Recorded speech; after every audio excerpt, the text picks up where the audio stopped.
बँकवाले साहेब, तुमच्या बँकांमध्ये माणसं बसली आहेत की फक्त निर्जीव टेबल, खुर्च्या आणि कम्प्युटर बसवलेत? कम्प्युटरच्या समोर बसलेल्यांना काही हार्ट आहे की हार्ड डिस्क आहे हा सवाल आहे. कारण तुमच्या एसी केबिनच्या बाहेर जरा डोकावून बघा. राज्यातला शेतकरी निसर्गाच्या तांडवात शेती मातीच्या आणि आपल्या जगण्याची लढाई लढतोय. निष्ठुरातल्या निष्ठुर माणसाच्या सुद्धा काळजाला पीळ पडेल अशी परिस्थिती आहे राज्यात. त्याचं घरदार, शेती सगळं डोळ्या देखत वाहून गेलंय. हातातोंडाशी आलेला घास हिरावला गेलाय. त्याच्या समोर आता जगायचं कसं हा सवाल आहे. त्याची ही विदारक परिस्थिती शेतकरी नसलेल्या शहरातल्या माणसांना सुद्धा बघवत नाहीये. लोक मदतीसाठी त्याच्या दारावर पोहोचतायत आणि तुम्ही तुमच्या वसुलीच्या नोटिसा त्याच्या दारावर धाडताय. अहो साहेब, घरातली लहान लहान पोरं सुद्धा गुल्लक फोडून शेतकऱ्यांना मदत करूया म्हणतायत. शहरात सुखासीन आयुष्य जगणाऱ्यांच्या सुद्धा डोळ्याच्या कडा पाणवतायत. हो, एवढी बिकट परिस्थिती आहे. अशा वेळी साहेब तुमच्या बँकेच्या नोटिसा शेतकऱ्यांवर दबाव वाढवण्याचं आणि त्याला आणखी निराश करण्याचं काम करताय. परवा ज्या शेतकऱ्याच्या डोळ्यातले अश्रू पुसायला राज्याचे प्रमुख नेते त्यांच्या बांधावर पोहोचले, त्यांची पाठ फिरताच त्यांच्या दारावर बँकांच्या कर्जवसुलीच्या नोटिसा धडकतायत. याचा अर्थ काय आहे? काही माणुसकी उरली आहे की नाहीये? ज्या शेतकऱ्यांच्या दारावर आणि बांधावर सुतक पडलंय तिथं बँकांच्या मदतीचा, मायेचा हात जायला हवा होता. कारण त्याच्या कष्टाच्या पैशावर तर ही बँक चालते ना. तुम्ही भावना शून्य एटीएम मशीन नाही आहेत, माणसं आहात हे बँकवाल्यांना कोणीतरी सांगणं गरजेचं आहे. तुम्हाला हे चांगलं ठाऊक आहे की शेतकरी जीव देतो पण बँकेला बुडवून देश सोडून कधी पळत जात नाही. हे वास्तव आहे साहेब. त्याच्यावर आलेली परिस्थिती समजून घ्या, त्याच्यावर विश्वास ठेवा. सावकारासारखे बँकवाल्यांनो असं निष्ठुर वागू नका. सरकारनं वारंवार सांगून सुद्धा तुम्ही नोटिसी देता कशा? तुम्ही सरकारपेक्षा मोठे झालात का? राज्याच्या प्रमुखांपेक्षा मोठे झालात का? खरीपाचं पीक हाती येण्याच्या आधी शेतकऱ्याकडे कुठून पैसा येतो? मग आता त्याचं सगळं पीक रानात आहे, अशा वेळी नोटिसा कशा काय येतात? शेतीला पतपुरवठा करणाऱ्यांना हे माहीत नाहीये का? गावगाव प्रायव्हेट फायनान्सवाल्यांची तर सध्या वसुलीची मोहीम सुरू आहे. माणसं घाबरून गेली आहेत, गावातून पळतायत, काही द्यायला काहीच नाहीये. त्यामुळे प्रश्न आहे, आज मुख्यमंत्र्यांनी स्पष्ट शब्दात सांगितलं कुठल्याही परिस्थितीमध्ये ही वसुली करू देणार नाही. पण प्रश्न आहे या राज्यातल्या सगळ्या शेतकऱ्यांच्या मनात की ही पठाणी वसुली बँकवाले थांबवतील का? याबद्दलची चर्चा करूया. पण हा मुद्दा चर्चेला का आला बघूया. ते याबद्दल आपण चर्चा करूया. या चर्चेत सहभागी होण्यासाठी आपल्या सोबत मान्यवर पाहुणे आहेत. आपल्या सोबत आता शेतकरी नेते अजित नवले आहेत, शेतकरी नेते रविकांत तुपकर आहेत, आपल्या सोबत बँकिंग तज्ञ विश्वास उडगी सर आहेत, आपल्या सोबत भाजपचे माध्यम प्रमुख नवनाथ बन आहेत आणि आपल्या सोबत शेतकरी दिनेश गुडवे सुद्धा जोडले गेलेले आहेत. मी सगळ्यांचं स्वागत करतो. दिनेशजी, माझा आवाज तुमच्यापर्यंत पोहोचतोय? हो सर. दिनेशजी, मला सांगा, या आधी सुद्धा सरकारनं स्पष्टपणे सांगितलेलं होतं की अशा प्रकारची वसुली करू नका, तरी सुद्धा काय अनुभव येतोय? मायक्रो फायनान्सवाले, छोटे छोटे जे खाजगी सावकार आहेत ते असोल किंवा मग बँकांचे मेसेजेस असेल, हे सगळं थांबलंय की चालू आहे? आणि आज मुख्यमंत्र्यांनी सांगितल्यानंतर तुम्हाला वाटतं काय थांबेल म्हणून? सर, अतिशय विदारक परिस्थिती आहे. आपण स्वतः तुम्ही 3 किलोमीटर पायी चालत चिखलात गेलात आणि आलात. तुम्ही पाहिले पिकाची अक्षरशः राख रांगोळी झाली. अशी मराठवाड्यात, बीड जिल्ह्यात आणि सिंदफणा, डोंबरी, विद्रूप या पूर्ण काठात पट्ट्यात परिस्थिती असताना भल्या पार्टी शेतकऱ्यांना 5 वाजता मेसेज येतात. हे मेसेज थांबले पाहिजेत.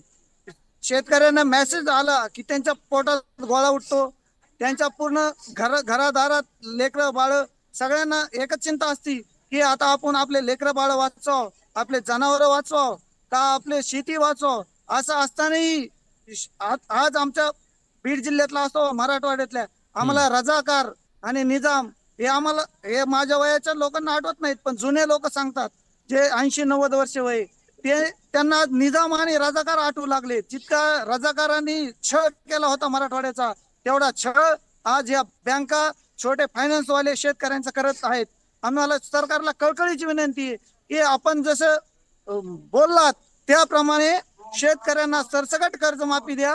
आणि जे पीक कर्ज आहेत, इतर कर्ज आहेत, हे त्याची वसुली थोडे दिवस 1 वर्षभर थांबवा, त्याचं व्याज घेऊ नका, एवढी एक शेतकऱ्यांच्या वतीने सरकारला खूप विनंती आहे आमची. निश्चित तुम्ही सरकारला विनंती करताय आणि आज मुख्यमंत्र्यांनी त्याच्या संदर्भातला एक महत्त्वाचा निर्णय घेतला, घोषणा केली, पण त्याची अंमलबजावणी होणं अतिशय महत्त्वाचं आहे. शेतकरी नेते आपल्या सोबत आहेत रविकांत तुपकरजी. रविकांतजी, ज्या प्रकारचं संकट आहे चांद्यापासून बांद्यापर्यंतच्या शेतकऱ्यावरती, या संकटामध्ये शेतकऱ्याची आर्थिक स्थिती खूप खालावलेली आहे. अशा वेळी त्याची जी पत आहे ती सुधारण्यासाठी, त्याचा अर्थ पुरवठा सुरळीत करण्यासाठी नेमकं काय करावं लागेल? बँकांची ही पठाणी वसुली खरंच थांबू शकेल का? कारण हे कुणालाच बदत नाहीयेत, ऐकत नाहीयेत, हे अशा प्रकारचं म्हणणं आहे शेतकऱ्यांचं. नाही, आता ओल्या दुष्काळाची परिस्थिती आहे. शेतकरी सगळ्या बाजूने कोलमडलेला असताना बँकांनी अशा पद्धतीचं नोटिसा देणं हे अत्यंत दुर्दैवी आणि चुकीचं आहे, ज्याच्याबद्दल तुम्ही बोललात. मला वाटत नाही या नॅशनलाइज बँका मुख्यमंत्र्यांचं ऐकतील, कारण आम्ही ज्या वेळी बँकांमध्ये जातो, नोटिसेस पाठवू नका, जप्त करू नका, जोर जबरदस्ती करू नका, त्यावेळेस ते सांगतात आम्हाला मुख्यमंत्र्यांशी घेणं देणं नाही, आम्ही रिझर्व्ह बँकेचं ऐकू, रिझर्व्ह बँक जे सांगेल ते आम्ही करू, अशा पद्धतीची त्यांची उत्तरं असतात. नॅशनलाइज बँकांच्या अधिकाऱ्यांचं वागणं इतकं मुजोर आहे, इतक्या तानाशाही पद्धतीने ते वागतात की इंग्रजी राजवटीमध्ये जरा अधिकारी वागत नसतील तशा पद्धतीचं यांचं वागणं, फायली फेकून देतात शेतकऱ्याच्या अंगावर. आता तुम्हाला उदाहरण सांगतो, यांनी काय केलं की आमचे पीक विम्याचे जमा झालेले पैसे, आम्ही माल विकून आलेले पैसे सुद्धा परस्पर कर्ज खात्यामध्ये हे लोक जमा करतायत, होल्ड करतायत, पैसे आम्हाला देत नाहीयेत. दुसऱ्या बाजूला आता आमचं पीक अजून यायचं बाकी आहे, सोयाबीन कापूस हातात यायचाच राहिला तर तुम्ही मध्येच काय नोटिसा देताय? मागच्या वर्षीच्या कर्जासाठी तुम्ही या वर्षीचं सोयाबीन कापूस आल्यावर, ते माल विक्री झाल्यावर मग तुम्ही नोटीस द्या. वास्तविक पाहता या सरकारनं सांगितलं होतं की आम्ही कर्जमुक्ती करू, आणि सरकारमधल्या नेत्यांच्या शब्दावर आम्ही कर्ज भरायचं थांबलो म्हणून आम्ही एलपीएस गेलो. आम्ही एलपीएस जाण्याला आम्ही स्वतः कारणीभूत नाही, तर हे सरकारमधले लोक आहेत की ज्यांनी विधानसभेमध्ये कोरा असं बेंबीच्या देठापासून बोंबलून सांगितलं, म्हणून एलपीए वाढला आणि आता बँका आम्हाला त्रास देत आहेत. मायक्रो फायनान्सच्या बाबतीमध्ये विलाजी तुम्ही जे सांगितलं ते तर इतकं गहन प्रकरण आहे. मायक्रो फायनान्सची गाडी जर गावात आली तर तुम्हाला सांगतो, आमच्या महिला घर सोडून शेतामध्ये जातात आणि लपून बसतात, अशी परिस्थिती आहे. मायक्रो फायनान्सने विळखा घातलेला आहे. आणि दुसऱ्या बाजूला नेत्यांच्या पतसंस्था खूप जोरात चालल्यात, म्हणजे प्रायव्हेट सावकारी जी आहे, खाजगी सावकारी, तशा पद्धतीनं सत्तेतले नेते स्वतः पतसंस्था काढतात आणि सत्तेचा पदाचा दुरुपयोग करून वाटेल त्या पद्धतीने 1 लाखाच्या बदल्यामध्ये 25-25 लाख रुपये घेतात. मी तुम्हाला उदाहरण सांगतो, आमच्या जिल्ह्याचे केंद्रीय मंत्री, राज्यमंत्री प्रतापराव जाधव यांची महाराष्ट्र अर्बन नावाची पतसंस्था आहे. आता एक शेतकरी माझ्याकडे आला, त्यांनी कर्ज घेतलं 20 लाख आणि बोजा चढवला 30 लाख, त्याची जप्ती काढायला पुन्हा ते तयार झाले. आणि त्यांच्या वाढदिवसाचे पैसे पण त्याच्यात लिहिले, त्यांच्या बँकेचे कॅलेंडर छापले ते पण त्याच्यात लिहिणार. म्हणजे नॅशनलाइज बँका आम्हाला त्रास देत आहेत, दुसऱ्या बाजूला नेत्यांच्या पतसंस्था त्रास देत आहेत, मायक्रो फायनान्सचे वाले त्रास देत आहेत. आम्ही जगायचं कसं? आणि मुख्यमंत्र्यांनी ओरली सांगितलं की एकही वसुली होणार नाही. अरे हे तर तुम्ही मागे पण सांगितलं होतं ना, तुम्ही आदेश काढला का? तुम्ही रिझर्व्ह बँकेशी बोललं पाहिजे, तुम्ही अर्थमंत्र्यांशी बोललं पाहिजे आणि रिझर्व्ह बँकेकडून हा आदेश आणला पाहिजे, तरच ही वसुली थांबू शकते. नुसत्या मुख्यमंत्र्यांचं या बँका ऐकत नाहीत, ही काळ्या दगडावरची पांढरी रेघ आहे. आता नवनाथ पण किती छातीटोपणे सांगत असले तरी आम्ही याचा अनुभव प्रत्यक्ष घेतलेला आहे. बरं, शेतकरी नेते अजित नवले सुद्धा आपल्या सोबत आहेत. अजित सर, तुम्ही सध्या या सगळ्या भागामध्ये फिरताय, लोकांना भेटताय, वस्तुस्थिती काय आहे आता? अशा प्रकारचं भरण्याची परिस्थिती, जे कर्ज घेतलेलं आहे ती भरण्याची परिस्थिती आहे का? दुसरं, हा पतपुरवठा सुरळीत करणं सुद्धा अतिशय गरजेचं आहे शेतकऱ्यांचा, कारण त्याला आता हे पीक गेलं पण पुढचं खरीपाचं गेलं पण रब्बीचं पीक आहे, त्याच्यासाठी पुन्हा त्याला बी बियाणं आणि हे सगळं करावं लागणार आहे. हे जे आर्थिक दृष्ट्या तो कोलमडलेला आहे, त्याला उभं करण्यासाठी काय करावं लागेल? सोयाबीन आणि कापूस ही 2 मुख्य पिकं सबंध मराठवाड्यामध्ये आणि विदर्भातही आम्ही फिरलो, सबंधपणाने संपलेली आहे. कर्ज कशासाठी घेतलं होतं? या सोयाबीन आणि कापसाची बियाणं खरेदी करण्यासाठी, निविष्ठा खरेदी करण्यासाठी आणि मशागतीसाठी केलेलं होतं. त्यामुळे घेतलेलं कर्ज आज पाण्यामध्ये गेलेलं आहे. ते पिकच शिल्लक नसल्यामुळे त्याच्यातून उत्पन्न येऊन हे कर्ज फेडणं हे आता अशक्य झालेलं आहे. हे फेडता येणार नाही, ही काळ्या दगडावरची रेघ आहे. आश्चर्य कसलं आहे, आज ज्यावेळी आम्ही मराठवाड्याच्या 8ही जिल्ह्यांचा प्रचंड मोर्चा छत्रपती संभाजीनगर आयुक्त कार्यालयावर घेऊन गेलो आणि आयुक्त साहेबांबरोबर ज्यावेळी चर्चा सुरू झाली, त्यावेळी तुम्ही आता जो मुद्दा मांडताय तो मुद्दा आम्ही त्यांच्या पुढे मांडला की बँकांच्या नोटिसा येत आहेत, त्यावेळी त्यांनी सरळ नकार दिला की असं शक्यच नाही. त्यांचा विश्वासच बसत नव्हता की इतक्या वाईट काळात सुद्धा बँका शेतकऱ्यांना असं कसं काय नोटिसा पाठवू शकाल. मी आपल्याला जे काही बाईट्स होते आणि आपली जी बातमी होती मी त्यांना दाखवली आणि त्यांना हे सांगितलं की हे असं होतंय. त्याच्यावर त्यांनी उत्तर जे दिलं ते आपण समजून घेतलं पाहिजे. ते म्हणाले हे ऑटो जनरेटेड अशा प्रकारच्या नोटिसा आहे, आम्ही याला काही करू शकत नाही. त्याच्या पुढचं त्यांचं जे उत्तर होतं ते म्हणाले की आता हे केवायसीची जी भानगड आलेली आहे ती सुद्धा ऑटो जनरेटेड आहे आणि ती केल्याशिवाय कोणत्याही पद्धतीचं सॉफ्टवेअर हे आम्हाला बँकांना जे सॉफ्टवेअर लागू आहे ते रिस्पॉन्ड करत नाही. त्याच्यामुळे ऑटो जनरेटेड नोटिसा आणि ऑटो जनरेटेड केवायसी ही आपल्याला करावी लागणार आहे. ही कसली हतबलता आहे. राज्य सरकारचे आदेश सुद्धा बँका आणि बँकांचे सॉफ्टवेअर हे जर पाळणार नसतील तर अनागोंदी यापेक्षा दुसरी काय असू शकते. माझं एक निरीक्षण मी नोंदवतो. मी कम्युनिस्ट आहे, त्याच्यामुळे मी प्रांतवादाच्या विरोधातला माणूस आहे. मात्र बँकांमध्ये जर आपण सर्वे केला तर आपल्या असं लक्षात येईल की मोठ्या प्रमाणामध्ये एसबीआय असेल, नाव महाराष्ट्र बँक आहे पण महाराष्ट्र बँक असेल, याच्यामध्ये परप्रांतीय अधिकारी हे मोठ्या प्रमाणामध्ये आहे, ज्यांना या इथल्या मातीशी, इथल्या शेतकऱ्यांशी, इथल्या माणसांशी अजिबात काही देणं घेणं नाहीये. त्यामुळे अत्यंत ऑर्गंटली हे लोक वागतात. हा काही आजचा अनुभव नाहीये. अतिशय महत्वाचा मुद्दा तुम्ही मांडला सर. अतिशय महत्वाचा मुद्दा तुम्ही मांडला. तोच मुद्दा मला पुढे घेऊन जायचा आहे. उडगी सर आपल्या सोबत आहेत. संपर्क तुटलाय त्यांचा. मी नवनाथ बन यांच्याकडे जातो. नवनाथजी, तुम्ही ऐकलं आता ऑटो जनरेटेड अशा प्रकारच्या नोटीस आहेत असं कळतंय, त्या आधीच्याच आहेत असं कळतंय, काही जणांना मेसेज येत आहेत असं कळतंय. पण खरं तर आता ही वेळ कशी आहे, संवेदनशीलतेची आहे. राज्याचे प्रमुख नेते तिथं जाऊन अश्रू पुसण्याचं काम करतायत, आधार देण्याचं काम करतायत. शहरं आज अशा या सगळ्या पूरग्रस्तांच्या पाठीशी उभं राहण्याचा प्रयत्न करतायत. लहान लहान मुलं आपली घरातली जी पिगी बँक असेल ती फोडून मदत कर. ही सगळी संवेदनशीलता असताना या बँकेतल्या अधिकाऱ्यांना हे कळत नाहीये का, ज्यांच्या पैशावर ही बँक उभी आहे, की बाबा ही वेळ नाहीये वसुलीची? निश्चितपणे विलासराव, मराठवाड्यामध्ये खूप मोठं संकट आलंय. आजपर्यंतच्या इतिहासामध्ये मागच्या 70 वर्षामध्ये जेवढं मोठं संकट नव्हतं त्यापेक्षा मोठं संकट मराठवाड्यातल्या आपल्या शेतकरी मित्रांवर, शेतकरी बांधवावर आले.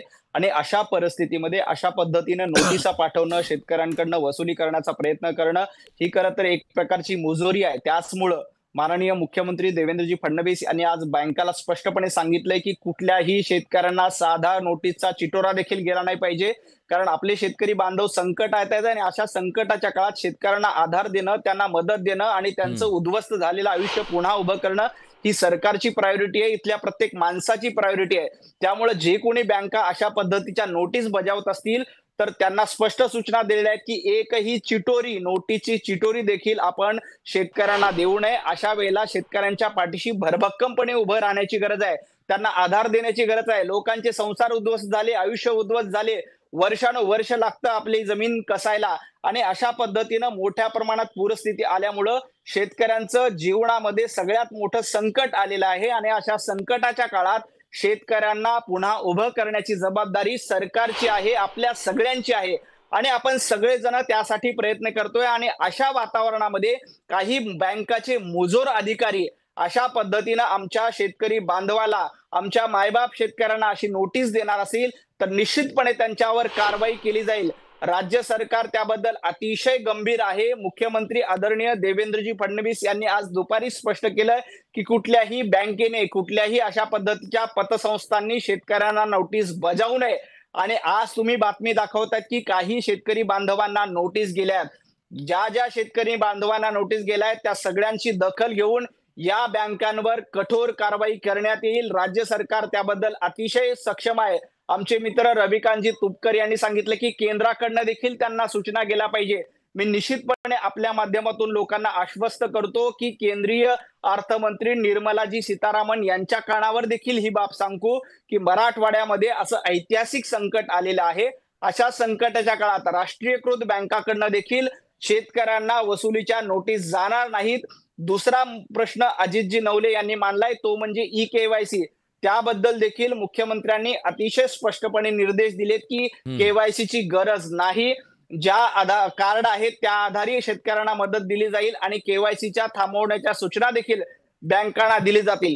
खरं तर मराठवाड्यात हे मोठं संकट आलंय आणि या संकटातून शेतकऱ्यांना वाचवण्यासाठी आपण सगळ्या घटकांनी, सरकार असेल, मुंबईतला नोकरदार असेल, पत्रकार असेल किंवा बँक कर्मचारी असेल, या सगळ्यांनी पुढे आलं पाहिजे आणि आपल्या शेतकरी बांधवांना साथ दिली पाहिजे, हात दिली पाहिजे. मला वाटतं सरकार प्रयत्नशील करतंय. विलासराव आपल्यासारखे पत्रकार जाऊन तिथं मदत करतायत. मुंबईतले अनेक लोक मुख्यमंत्री सहाय्यता निधीमध्ये मदत करतायत आणि या संकटाच्या काळात राजकारण न करता आपण शेतकऱ्यांच्या हाताला हात देऊन त्याला उभं करण्यासाठी प्रयत्न करतोय. नक्कीच हे होणं अपेक्षित आहे. त्याचं कारण ज्या प्रकारची परिस्थिती आता इथल्या राज्यकर्त्याला, प्रशासनाला दिसते, हे अधिकारी ते म्हणतात ते बाहेरचे आहेत, बाहेरच्या जरी असले तरी त्यांना हार्टच असणार आहे, त्यांना काय हार्ड डिस्क लावली आहे तर असं काय असणार नाहीये, त्यामुळे त्यांना काही कळतच नाही, ते काय बघतच नाहीत, अशी काही परिस्थिती असू शकत नाही. पण एक मुद्दा मला दिनेशजी तुमच्याकडून जाणून घ्यायचा आहे. आपण जेव्हा ग्रामीण भागात फिरत होतो तेव्हा आपल्याला हे जाणवलं की जे छोटे फायनान्सर आहेत, म्हणजे या फायनान्सचे, त्याचा सुद्धा खूप मोठा त्रास आता ग्रामीण भागामध्ये आहे. कारण मायक्रो फायनान्सर आपण ज्याला ते त्याच्या माध्यमातून तगादा त्यांचा आहे. एकदा महाराष्ट्राला सांगा ना, त्यांचे व्याजदर काय असतात हो? तर त्यांचे व्याजदर हप्ता पडून असतात आणि व्याजदर तर आपल्या शेकड्यात म्हणलं ग्रामीण भागाचे आता 5 रुपये शेकड्यापेक्षा जास्त त्यांचे पैसे पडतात. म्हणजे त्यांचे पैसे जर वार्षिक व्याज जर काढला तर 50-60 रुपये शेकड्याच्या पुढे त्यांचं व्याजदर जातं. शेतकऱ्याच्या दारात त्यांचे लोक चक्रा मारतात, नोटीस देतात, त्याचं पण शेतकऱ्यांना त्याचे पण पैसे घेतात शेतकऱ्याकडून. आणि मायक्रो फायनान्सचा सुळसुळाट चाललाय आणि मायक्रो फायनान्सच्या नावाखाली खाजगी सावकारकी बी मोठ्या प्रमाणात आहे. त्याचं कारण म्हणजे आपल्याकडं त्याला खाजगी सावकारकीला थांबवायला त्याला शासकीय बँका कर्ज देत नाही, त्यामुळे शेतकऱ्यांना पर्याय नाही, खाजगी सावकाराकडे जावं लागतं.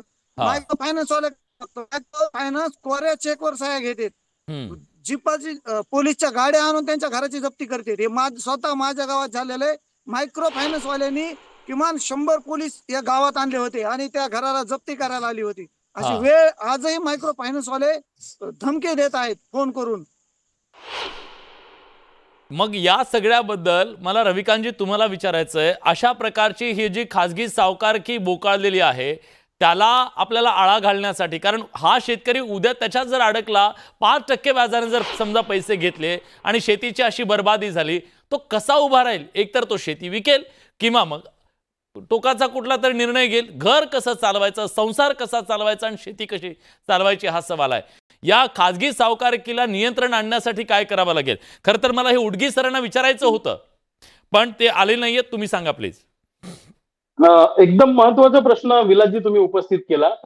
कसं आहे, नॅशनलाइज बँकांवर किंवा रिझर्व्ह बँकेचं कंट्रोल आहे, त्यांना काही नियमावली आहे, पण या मायक्रो फायनान्स आणि खाजगी फायनान्स वाल्यांवर कुणाचंच कंट्रोल नाही. मागे एकदा देवेंद्र फडणवीसांबरोबर आमची मिटिंग झाली तेव्हा हा मुद्दा मी आवर्जून उपस्थित केला होता. तेव्हा ते म्हणाले की आपण त्यासाठी नवीन कायदा आणू वगैरे, पण त्यांनी काही पुढे केलेलं नाही. मी तुम्हाला सांगतो, महाराष्ट्रातल्या शेतमजुरांच्या आणि शेतकऱ्यांच्या आत्महत्या थांबवायच्या असतील तर मायक्रो फायनान्स आणि खाजगी फायनान्ससाठी नवीन कायदा केला पाहिजे.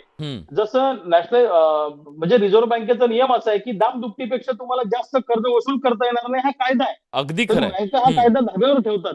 तसं प्रायव्हेट म्हणजे खाजगी जे फायनान्स आहे आणि मायक्रो फायनान्स असे 2 प्रकार आहेत त्याच्यामध्ये. तर यांच्यासाठी सुद्धा नव्यानं कायदा आला पाहिजे, यांची काही नियमावली आली पाहिजे. हे काय करतात, ते बाउन्सर घेतात, भाड्याने माणसं आणतात, ते सगळे असे पैलवान पोरं घेतात, वसुलीला जातात, घरातले भांडेकुंडे जप्त करतात, अपमानित करतात, शेतकऱ्याला वाटेल त्या पद्धतीने बोलतात आणि जोपर्यंत पैसे आणत नाही तोपर्यंत चुली जळून उठत नाही. मी तुम्हाला सांगतो, महिला ज्या आहेत खेड्यापाड्यातल्या आपल्या, त्यांना लाज वाटते सांगायची, अपमान व्हायची भीती वाटते म्हणून त्या सांगत नाहीत, पण त्या आत्महत्येच्या दिशेने पावलं टाकतायत. हा खूप गंभीर प्रश्न आहे. मला नवनाथ बनांना सांगायचंय की उद्या जा मुख्यमंत्री साहेबाकडे आणि त्यांना पहिले सांगा की मायक्रो फायनान्स आणि खाजगी फायनान्ससाठी कायदा करा. आणि जो प्रश्न अजित नवले साहेबांनी उपस्थित केला की नॅशनलाइज बँकाचे हे जे मॅनेजर आहे ते मुजोर पद्धतीने वागतायत, त्यांच्यावर काय कारवाई करणार आहे? तर नवनाथ बनांनी सांगितलं आम्ही त्यांच्यावर कठोर कारवाई करू. कारवाई काय करणार आहे? तुम्हाला राज्य सरकारला कारवाईचा अधिकार आहे का? तुम्ही काय नुसतं बोलायचं म्हणून नवनाथजी बोलू नका, आपण राजकारण करत नाही आहोत, पण काय करणार आहे या संदर्भामध्ये? आणि मला तिसरा प्रश्न त्यांना पण रविकांतजी असं तर नाहीये ना, ते इथल्या सरकारच्या प्रशासनाच्या सगळ्याच्या वर कोणीतरी अंतराळातले लोक आहेत, ते त्यांच्यावर जगातलं कोणीच काही कारवाई करू शकत नाही, असे एवढे मोठे लागून गेले का ते? काहीतरी असेल ना, त्यांना अशा जर मुजोरी करत असतील तर त्यांच्यावर काहीतरी कायद्याचं काही अंकुश असेल की नाही, की त्यांना रान मोकळं सोडलंय? रान मोकळं त्यांना नाही, त्यांना रिझर्व्ह बँकेचा यांनी ताबडतोब केंद्र सरकारच्या या विषयावर बोललं पाहिजे. पण मी तुम्हाला एक सोपा अजेंडा सांगू का याच्यामध्ये राज्य सरकारचा काय आहे, तर कदाचित नवनाथजींना खूप वाईट वाटेल. काय भविष्यामध्ये यांना कर्जमाफी करायची आहे, पण कर्जमाफी करायला मेंबर्स कमी असले पाहिजे. आता हे खाते रेग्युलराइज करून घ्यायचे आमच्या शेतकऱ्यांचे, एनपीए मधून यांना बाहेर काढायचं आणि कर्जमाफी करताना पहिला निकष काय असेल, भविष्यामध्ये खातं थकीत पाहिजे.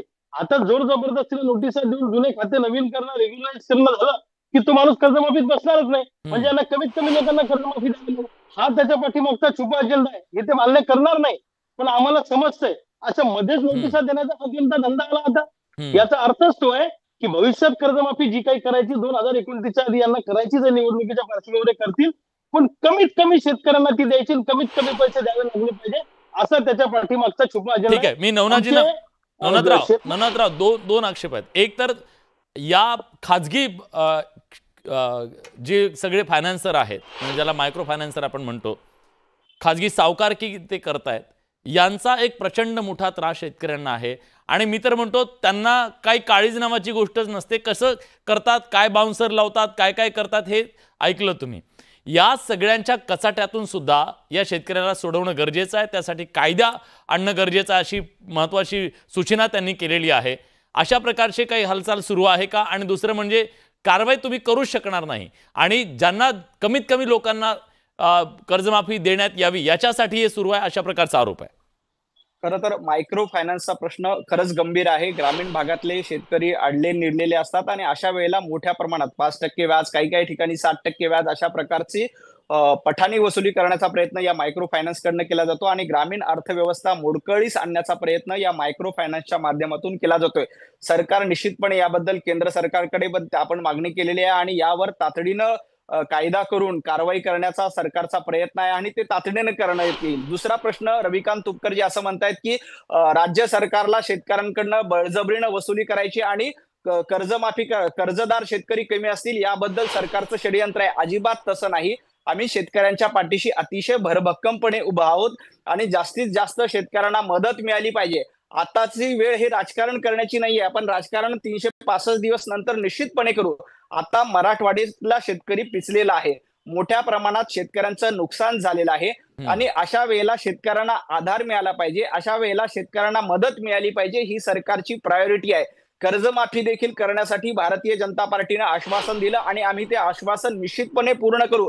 शेतकऱ्यांना सगळ्यात आधी आता कर्जमाफीपेक्षा त्याला मदतीची गरज आहे. आता त्याच्या अकाउंटमध्ये 1 रुपया नाहीये.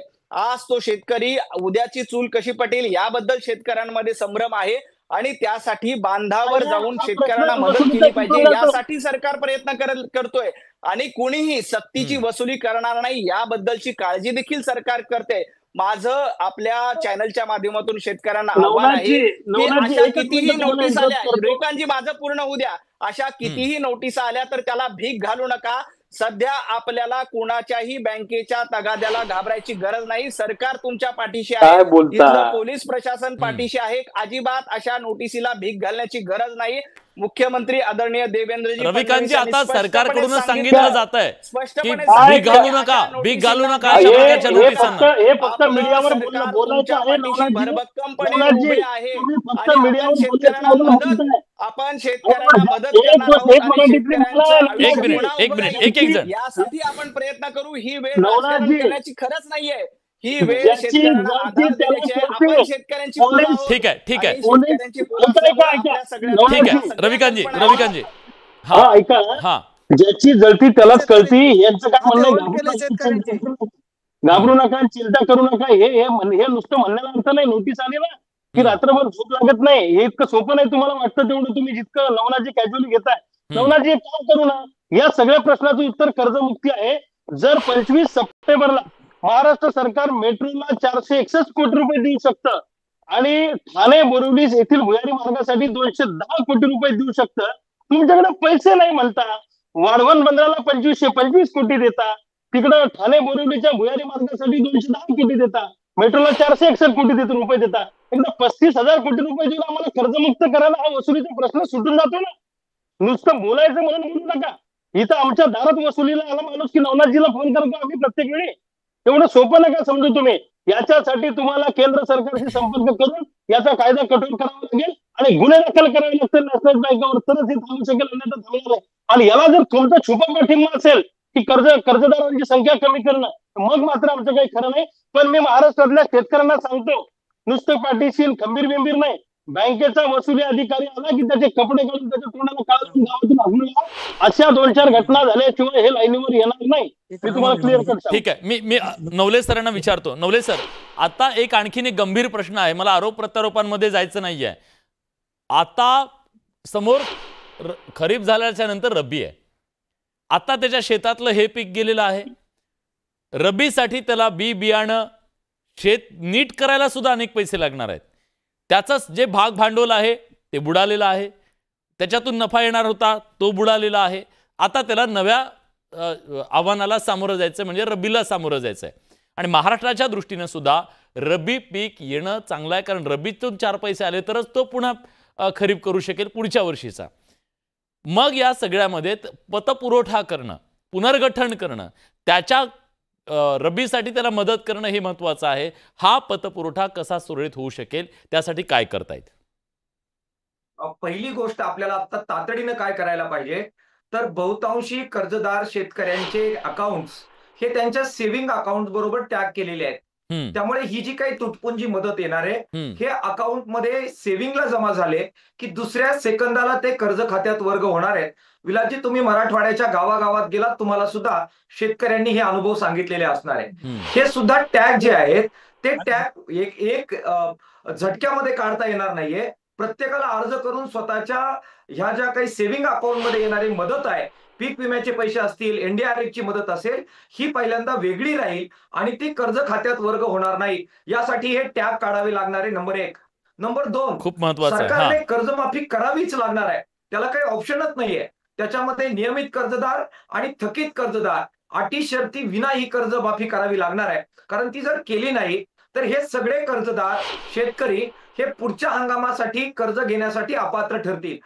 पुन्हा रब्बीसाठी त्यांना कर्ज मिळणार नाही आणि रब्बीसाठी जर कर्ज मिळालं नाही तर मग आदानं, निविष्ठा या त्यांना खरेदी करता येणार नाही. आता खरीपाचा हंगाम गेलाच, रब्बीचा हंगाम पण जाईल. त्याचं उत्पादनावर शेतकऱ्यांचा परिणाम होईलच, परंतु राज्याच्या सुद्धा अर्थव्यवस्थेवर त्याचा अत्यंत विपरीत परिणाम होणार आहे. त्याच्यामुळे शेतकऱ्यांना कर्जमाफी करणं ही आता सरकारसाठी मॅन्डेटरी गोष्ट आहे. ठीक आहे सर, माझ्याकडे शेवटचा 1.5 मिनिट आहे. नवनाथजी, मला तुम्हाला विचारायचं आहे, हा पतपुरवठा सुरळीत करण्यासाठी एक गोष्ट अतिशय महत्त्वाची ठरणार आहे, तो म्हणजे पीक विमा. आपल्याकडे साधारणपणे असं होतं की यावर्षीचा झालेल्या नुकसानाचा विमा हा 2 वर्षांनंतर पण मिळत असतो. आता परिस्थिती गंभीर असल्यामुळे हा पीक विमा जे काही त्याचं नुकसान झालं त्याची तातडीनं जर मिळाला तर त्याला रब्बीला 2 पैसे मिळतील. त्यामुळे तातडीनं पीक विमा देण्याच्या संदर्भात काही हालचाली सुरू आहेत का?